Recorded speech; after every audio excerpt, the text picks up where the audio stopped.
sebelum kita belajar sholat secara serius, gampang. Kalau kita misalnya menteri atau kita ajudan atau kita apa, kayak apa asiknya kita kalau ngomong-ngomong sama presiden, ya, bercengkrama dengan presiden atau dengan menteri atau dengan kiai, dengan atasan. Sholat itu media di mana kita asik dengan Allah Ta'ala. Kalau kita bisa asik dengan atasan yang manusia, apalagi ini asik dengan Allah Subhanahu wa Ta'ala. Sehingga kita harus malu kalau sholat tidak asik. Kita ketemu orang yang kita hormati saja asik, masa ini ketemu Allah Ta'ala tidak asik. Sehingga dulu, bawaannya orang dulu itu kalau sholat, untuk tidak cepat itu harus diperintah. Dulu para nabi, para sahabat kalau sholat itu lama-lama. Sehingga sampai nabi yang turun tangan, wahai para sahabatku, kalau kamu jadi imam jangan lama-lama. Karena dulu semua orang itu penikmat sholat. Sehingga untuk tidak lama itu nunggu diperintah. Kalau kamu jadi imam jangan lama-lama, kasihan makmumnya itu. Nah sekarang alhamdulillah tanpa dilarang sudah cepat semua. Ini sudah ada kemajuan, ini sudah maju sekali ini, nggak usah dilarang sudah cepat. Dulu tuh saking asiknya orang sholat, untuk supaya agak cepat itu harus ada perintah dari Nabi. Kalau kamu jadi imam jangan lama-lama. Nah kita kalau sedang pas baiklah, pas waras lah kira-kira gitu. Kalau bahasa orang Pantura, saya ini orang Pantura, jadi kalau ngomong lebih keras, lebih vulgar. Normalnya orang sholat itu tidak bisa ngakhiri. Normalnya, saya ulang lagi, normalnya orang sholat itu tidak bisa ngakhiri karena ketemu zat yang kita cintai. Kita kalau ketemu orang yang kita hormati, yang kita cintai itu nggak bisa ngakhiri. Misalnya mungkin anak muda, contohnya ketemu pacar nggak bisa ngakhiri. Kita kangen sama temen, jagung nggak bisa ngakhiri karena asik. Nah ini ketemu Allah yang dipuja-puja, dipuji-puji, kemudian cepat ingin ngakhiri. Jadi ini kita agak aneh. Makanya orang sholat itu tidak bisa ngakhiri, dan itu normal. Sehingga dulu ketika Sayyidina Umar itu ditikam sama satu benda yang kayak pancing itu. Panah itu kan kayak pancing ya, jadi kalau masuk cepat tapi nariknya susah karena ada grendelnya. Itu tiap ditarik sakit. Dan beliau bilang nanti setelah saya sholat tarik. Beliau sholat nyaman, ditarik itu nggak gerak sama sekali karena dia sudah istighraq billah, sudah nyaman dengan Allah sehingga ditarik itu nggak kerasa. Dulu di daerah sini masih keluarga kita lah, masih keluarga kita semua. Ada seorang wali jadi imam masjid. Itu di PHK sama takmirnya karena ketika sujud dia asik terus lama sekali sampai 30 menit sampai santrinya bilang mbah sampun. Setelah itu rapat dihentikan. Ditanya kenapa mbah sujud begitu? Saya tidak bisa mengakhiri orang nikmati sujud kemudian ingin berhenti. Nah, Sayyid Ali Zainal Abidin yang populer, cucunya Rasulullah SAW, anaknya Sayyid Husain, putranya Sayyid Husain. Itu bapak saya kalau cerita, beliau itu sebetulnya sholat itu hanya ingin 2 rakaat. Setelah sholat 2 rakaat, ya Allah sebagai hadiah nikmat saya sholat 2 rakaat karena asik dengan engkau, saya akan syukur lagi sholat 2 rakaat. Akhirnya ketika nikmati sholat, dia sholat lagi 2 rakaat sampai akhirnya 1000 rakaat. Itu tanpa rasa capek, karena merasa keasikan. Masa momen seasik ini kemudian saya tinggalkan ya Allah. Akhirnya sholat lagi. Sehingga ada seorang wali ditanya, kamu ingin masuk surga? Tanya, di surga ada sholat enggak? Enggak ada katanya. Wah kalau enggak ada sholat, enggak masuk surga. Terus dibilang, ya sholat aja. Terus dia mau masuk surga. Kalau kita akan kebalikan, kita ini masuk surga itu sebetulnya kita ngawur sekali. Ngawurnya adalah, masuk surga, tidak ada sholat lagi, tidak ada puasa lagi. Jadi ini kan, kita ini jadi makhluk yang aneh. Jadi kita ini masuk surga senang karena sudah ada kewajiban apa? Sholat. Jadi ini agak aneh. Sesuatu yang menjadikan kita masuk surga, tapi sesuatu yang kita benci setelah masuk surga. Asiklah di surga karena tidak ada sholat. Nah, apapun kondisi kita harus latihan kita entah seberapa kadarnya ingin niru Rasulullah SAW ketika ngendikan wa qurratu aini fi sholat, nyamanku hatiku tentram kalau saya pas sholat. Sehingga tadi sudah saya katakan tadi, dulu itu untuk menghentikan sholat itu susah, sampai Rasulullah sendiri yang merintahkan, hei para imam kalau sholat jangan lama-lama. Kalau sekarang andai kan Nabi hidup di zaman sekarang pasti tidak ada pengumuman itu. Karena semuanya sudah cepat, malah super kilat itu. Ada yang terawih 20 rakaat hanya berapa? 8 menit dulu. Itu kan 7 menit itu. Nah kalau sampean tanya saya, kenapa sholat begitu asik? Yaitu tadi kita diajari analogi. Analogi itu ya kias.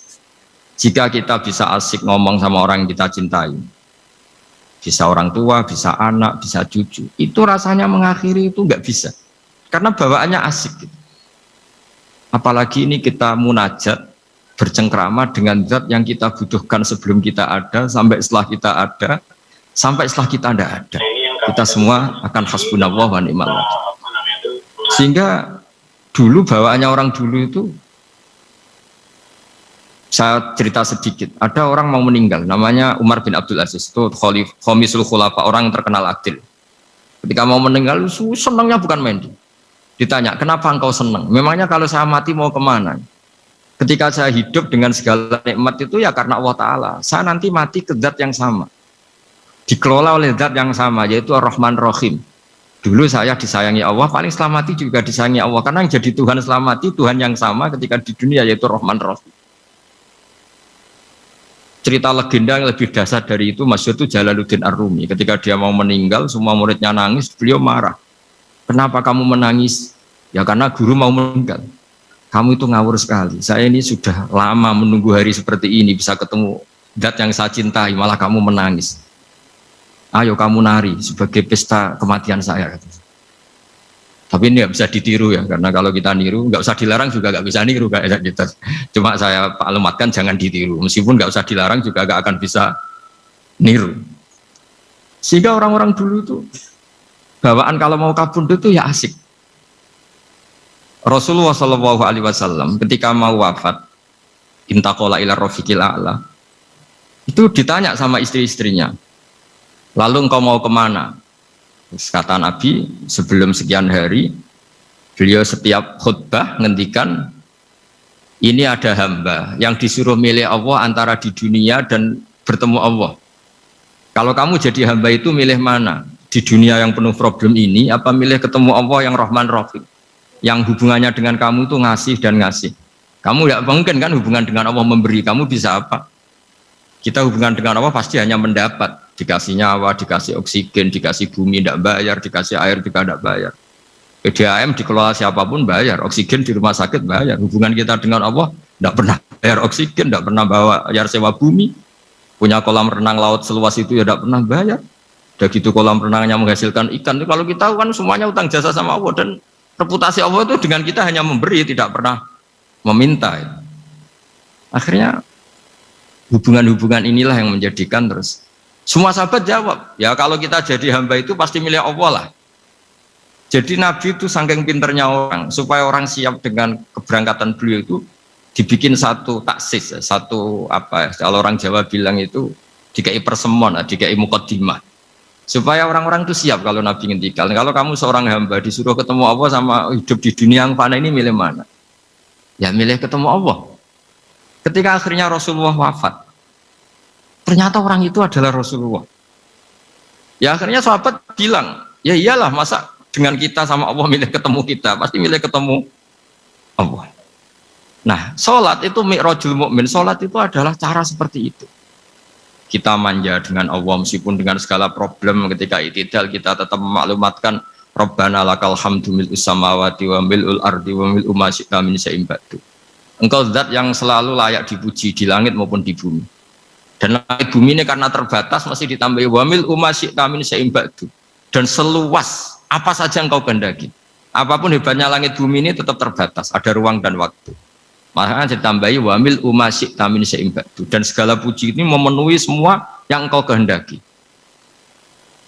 Saya berkali-kali bilang kalau hubungan dengan Allah nyaman, caranya gitu. Kalau kita sakit, bayar oksigen. Kalau kita butuh air, bayar PDAM. Allah itu tidak pernah nyuruh kita bayar. Apa saja hubungan dengan Allah. Nah, sholat itu maklumat bahwa kita apapun problemnya, alhamdulillah rabbil alamin. Kita maklumatkan terus bahwa kita bersyukur. Lalu kita Rabbana lakal hamdu.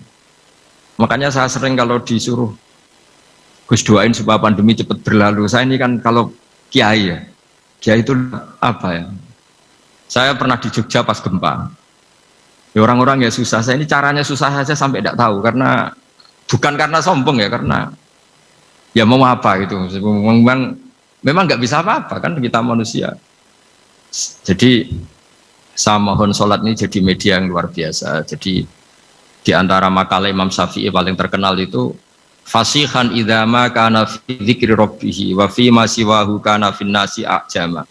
Orang baik itu orang yang fasih. Fasih itu lantang dan cerdas dan vulgar dan nyaman ketika ngomong tentang Allah.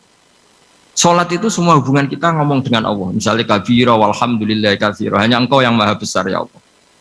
Orang yang katanya terkuat di dunia karena presiden superpower misalnya. Nyatanya waya mati ya mati. Kalau nggak makan lemes. Jadi orang kita sadar. Yang katanya orang terkuat, paling hebat, kalau nggak makan lemes. Artinya ternyata hanya sekuat itu. Dia bisa instruksi seluruh dunia misalnya untuk apa ya. Tapi coba apa dia kuat nggak makan 2 hari. Makanya hikmah puasa itu orang tahu. Ternyata makhluk yang paling mulia itu manusia. Kalau nggak makan nasi 1 piring itu ya mati. Berarti hidup nasi sama Rusia. Nanti kalau nasi bilang, saya tidak butuh kamu, tapi kamu butuh saya, itu habis kita sudah. Makanya ketika ada orang yang mempertuhankan manusia, itu Allah cara menafikan itu hanya bilang, kana yakulani to'am. Yang kamu tuhankan itu makan. Hanya makan itu kalau dia tidak makan lemes. Jadi kiai itu atau manusia-manusia yang dekat Allah al-afillah itu ketika mengatakan kabira walhamdulillah katsira subhanahu wa bukrata wa asila itu kelihatan. Makanya Quran kalau mencibir kita, falola in kuntum ghaira madinin tarji'unaha in kuntum shadiqin. Kalau kamu merasa dikjaya, mbok jangan mati, mbok jangan tua. Sudahlah hidup terus. Dikjaya kok mati gak keren. Orang top kok mati itu gak keren. Jadi apa cara gojlek itu ya sudahlah, kalau kamu hebat jangan mati gitu. Nah, salat tuh mengingatkan itu terus. Sampai kita bilang inna sholati wa nusuki wa mahyaya wa mamati lillahi rabbil alamin. Gusti, saat ini saya ikrarkan hidupku, matiku semuanya terserah Engkau. Nah, lagi-lagi tadi ketika kita bilang cincin ini lebih kuat ketimbang kertas, Anda salah. Karena itu hanya secara materi. Kuat tidaknya terserah yang mengendalikan. Karena saya punya rencana menghancurkan cincin ini, besok mau saya lebur, sementara saya mau mengabadikan kertas ini. Nah, disinilah terus kita diajari misalnya di surat Yasin yang populer, Allah itu siapa? Allah itu subhanalladzi biyadihi malakutu kulli syai'in, yang mengendalikan semua sesuatu. Makanya sholat itu menjadi penting. Saya sendiri termasuk orang yang jarang imami, ya, saya selalu jadi makmum. Jadi andekan Mas Zakaria di sini saya juga makmum. Cuma keren saya kayaknya meskipun saya makmum. Karena saya kalau makmum itu bisa ingat Allah terus. Kalau imam itu enggak jaga image. Karena malu kan. Misalnya di masjid kementerian terus sholatnya kok cepet, nanti dikira enggak ustadz betulan itu. Kalau ulama ternyata banyak urusan, jadi banyak berpikir gitu. Tapi alhamdulillah ini barokahnya ngaji.